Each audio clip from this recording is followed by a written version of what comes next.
Pinagfiestahan ng mainstream media mga kababayan ang sinabi ng spokesperson ni VP Sara Duterte na kung nasaan na ba si VP Sara Duterte mga kababayan, kung nagagampanan pa rin daw niya ang kanyang tungkulin bilang vice presidente, gayong marami siyang mga agenda daw mga kababayan sa ibang bansa. Ayon dito sa tagapagsalita ni VP Sara Duterte ay nagagampanan naman niya dahil mayroon naman daw tayong mga makabagong teknolohiya mga kababayan. Kahit wala daw ang pisikal na katawan ni VP Sara dito sa Pilipinas, minsan naman virtual, minsan naman daw mga kababayan, ghost. At yun, nung narinig natin yun mga kababayan, sabi natin, patay. Iintrigahin na naman ito ng mga bayarang mga mainstream media. Hindi nga tayo nagkamali mga kababayan, again. Dahil ilang minuto lang, hindi pa tapos ang press con ng spokesperson ni VP Sara. Headlines agad ito ng News 5. VP Sara daw, minsan virtual, minsan ghost. Ang mga animal. At mamaya mga kababayan, tingnan nyo, sasabog ito sa mainstream media. At ibabalita nila ito, sinabi ng spokesperson ni VP Sara na minsan virtual, minsan ghost si VP Inday. At yung mga komento talaga mga kababayan, mga dilaw doon nagko-komento, para sila talaga kiniliti ng demonyo. Sige kung saan kayo masaya. Dyan lang kayo masaya. Kung yan ang nakakapagpasaya sa inyo, mga loko-loko, panoorin nyo po ha. Minsan virtual, minsan ghost. Yan kasi ang sinabi nito si Madam. Si VP Inday daw ay minsan virtual, minsan ghost. Bakit sinabi mong ghost? Alam mo naman na nagninitpick mga kababayan itong mga bayarang media, itong mga dilawan, pulahan, bangagan, ng mga maling masasabi ng kampo ninyo. Ngayon mga kababayan, binalita agad ng News 5. Balandra. Tapos, ang mga komento nila mga tagasunod mga kababayan na mga dilawan, mga bangag, grabe ang tawa. Ay nako. So, there are a lot of programs from OVP. So, siguro po my first question Ito kasi, would be, since napakadami pong... Ito mga kababayan, panayhanap kasi nila kay VP Sara Duterte. Kung nandito sa bansa si VP Sara Duterte mga kababayan, nagtatrabaho, pinapa-impeach sila. Nagagalit sila mga kababayan dahil para na daw ino-overtakean ang trabaho ng presidente. Hindi na nga nagte-take ng video si Sara, di ba? Nagpupunta-punta siya sa mga Marinduque, mga kababayan, iba't ibang lugar. Wala nang video, wala nang media coverage. At nung hindi sila inimbita mga kababayan na mag-cover kay Sara dahil hindi na nila alam kung nasaan na. Hinahanap na nila mga kababayan. Panayhanap naman ang mga animal. Programa, and also at the same time, marami ring issues na kinakaharap si Vice President Duterte. My first question would be, how involved is she now in the rollout of these programs given nga po na may mga scheduled trips and etc.? Is she on top of everything pa din? Kung kaya pa daw niyang gampanan ang kanyang pagiging vice presidente dahil maraming trips. Bakit si Bangag? Tanongin niyo ng ganyan. Yes, the Vice President is as involved as she started. So, nung rinold out yung mga programa natin, beginning 2022, up to now, her involvement is the same, even more. Kasi, syempre, marami tayong nakikita na pwede pang mga areas of improvement. Maraming mga bagong ideas rin na binibigay si Vice President. So, hindi naiintindihan kasi ng mga bulok na ito, mga kababayan, no? Na si VP Inday Sara Duterte ay hindi naman ang aktwal na magtatrabaho. Siya lang ang nagmamando mga kababayan. Siya ang nag-guide. Siya ang nagsasabi na ito ang dapat gawin ninyo, ito ang dapat gawin ninyo. Hindi katulad ni Bangag mga kababayan na siya talaga ang ako ang mag-i-inspeksyon dito sa NAIA. Tingnan natin ang mga basurahan, mga madudulas na mga hagdanan. Magbibigay ako ng ayuda. Ako ang magbubuhat ng mga bigas. Ako talaga ang mag-aabot ng isang sakong bigas at isang supot na bigas. Hindi yan ang trabaho ng presidente. Trabaho yan ng pambarangay captain mga kababayan. Ito mga media. Hinahanap si VP Sara na as if, no? Trabaho ni VP Sara ang magpa-epal dyan na mag-abot-abot ng mga bigas. Hindi. Her involvement never diminished. Yes, Never diminished. Tatanong kasi, imagine ko na ang next question. Even if she's not physically here, she's still the one running the office. Kasi Siya may pa rin. technology naman eh. Diba? Tayo lang, yung mga nandito, kami yung gumagawa. Kami yung mga sundalo, but the instructions come directly from the Vice President herself. Tama. Just a follow-up question, ma'am. Where is the Vice President now? Naghahanap na naman mga kababayan.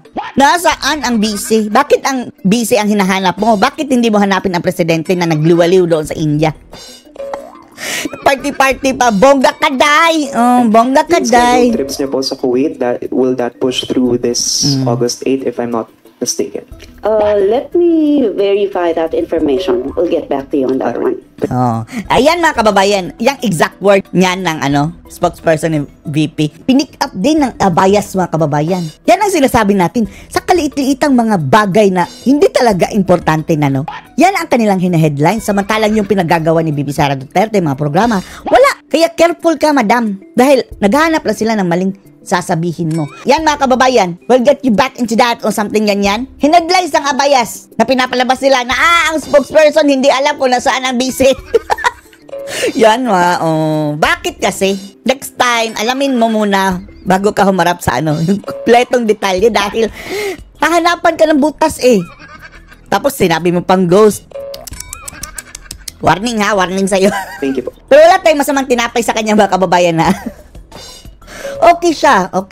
Pero watch out lang dahil mga mapanlin lang itong mga tanong ng mainstream media eh. Hina-headlines ang mga maling masasabi mo. But is she in the Philippines now? I will get back to you on that. Okay, thank you.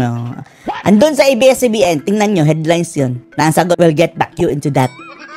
Pinapalabas na spokesperson, hindi alam. It's August 7 now. Today, 6. Okay. Okay. Nung pagbalik ni VP Sara po dito sa Pilipinas, nakita po ba kayo ma'am? And then may feeling ba siya sa inyo? Especially sa institution po? Doon kasi pagbalik niya, the day after she went to Marinduque. Nagpunta ng Marinduque mga kababayan. Walang coverage ha. Kaya panayhanap ito mainstream media dahil hindi nila alam na saan si VP Sara. Andun pala sa Marinduque mga kababayan, mayroong mga tinutulungan. Nire-reach out ang mga tao. Tapos sinahanap nila mga kababayan, akala nila hindi nagtatrabaho. Papunta ako rin, dapat nakascheduled and some members of the team from Manila na papunta. Hindi kagaya ni Bangag na kahit andun, parang umihi lang siguro mga kababayan, nakabuntot yung mga bayarang media. Dapat sa Marinduque, but hindi kami natuloy kasi sa Roro, malakas daw yung agos. So it was not safe for us. Hindi kami nakapunta. But we were supposed to be with her for the 3-day activity in Marinduque. Andun sa Marinduque siguro si VP Same Inday. rin. Pareho ng bilin niya before, pareho rin ang bilin niya ngayon. Thank you, ma'am. Next, we have Miss Marisol. Sige, tanong pa mga Marites. Does she have any Antayin natin yung minsan ghost minsan virtual. official engagement outside? Is she just here? How is she po? Hanapin nyo ako, sabi ni VP Inday. Kasi Specifically for today, we'll see. hindi na siya nasisilayan. Oo nga, sige. Bakit hindi nyo kasi puntahan sa Marinduque? Kulang ang inyong intel. Since you're her spokesperson, so pumusay namin saan po si VP ngayon, ma'am. Tapos kumusta po siya. Sige, we'll get back to you on that before we end this. Big deal sa kanila mga kababayan na hindi alam ng spokesperson ni VP. Kung nasaan talaga si VP. Malay mo, andyan lang. Kasi yung supposedly na mga tanong mga kababayan, hindi ganyan. Nasaan si VP? And then what? Kung malalaman nyo nasaan, ang kanyang nire-ready na sagot mga kababayan tungkol sa mga programa ng VP. Naghahanap. Nasaan? Andun na sa kanyang damit. Si VP. Bakit nyo hinahanap? And then what? Para lang may maintriga kayo? Conference, JV, paalam na lang please. Is she just here? Kulit talaga, no? No, she can just be right in the office. Abot ka nandun lang sa opisina. Oo nga, a few steps away. Okay, sige, we'll give you the answer later after we confirm. Sorry, ma'am. You mentioned that she's more involved now than she is before. Binalik na naman. Sabi niyo, more involved. Bakit hindi niyo alam kung nasaan? Yan ang kanilang gusto. How involved she really is with the How involved is she? Bakit hindi mahagilap? programs. Animal. Parang, ano ba, siya yung sabi niyo nga sa kanya galing instructions and everything. I mean, can you just describe how her involvement? Gusto nila mga kababayan, si VP Sara mismo ang dulusong doon sa baha na kagaya ni Lenny, no, na as if na siya ang nagre-rescue. Yung tauhan tuloy mga kababayan na sayang dahil supposedly magre-rescue, andun nakabantay kay Lenny. Now, kahit a few Lumusong words sa baha. can you just describe how involved she is with the program? Okay. So, of course, given the 3 years now that she has been the vice president, mas marami siyang nakikitang kailangan na gawin, mas marami siyang na-encounter na tao na mas marami ang pangangailangan na minsan first time lang natin naririnig na meron palang gano'n na pangyayari, meron palang gano'n na sitwasyon. So, lahat po ng ginagawa ng Office of the Vice President, even the regular programs that we have, submitted sa kanya lahat ng report, and then magko-comment siya dun sa report that should have given more here, should have given less there, para mas na-spread, na-ikot, or ganyan. Or even the public release, the press releases that we make, even the ones in social media, chine-check po muna ni Vice President yun kung tama ba or accurate ba yung mga figures na binigay nyo, i-compare niya dun sa records niya. So that's how the Vice President is involved. Like I said, she may not be here physically, hindi lang natin nakikita, pero yung trabaho na kailangan niyang gawin for the office is still being done. Ano lang, minsan virtual, minsan ghost. Oh! Ayun, headlines na mga kababayan. Tingnan nyo, mamaya. Big deal yan sa kanila mamaya. And then, mga komento ng mga dilaw, mga bangag, andun mga kababayan. Parang mga kiniliti ni Judas. Pangalan Admiral. Oh.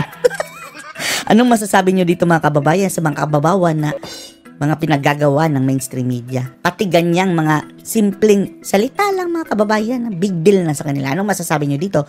Post your comments below.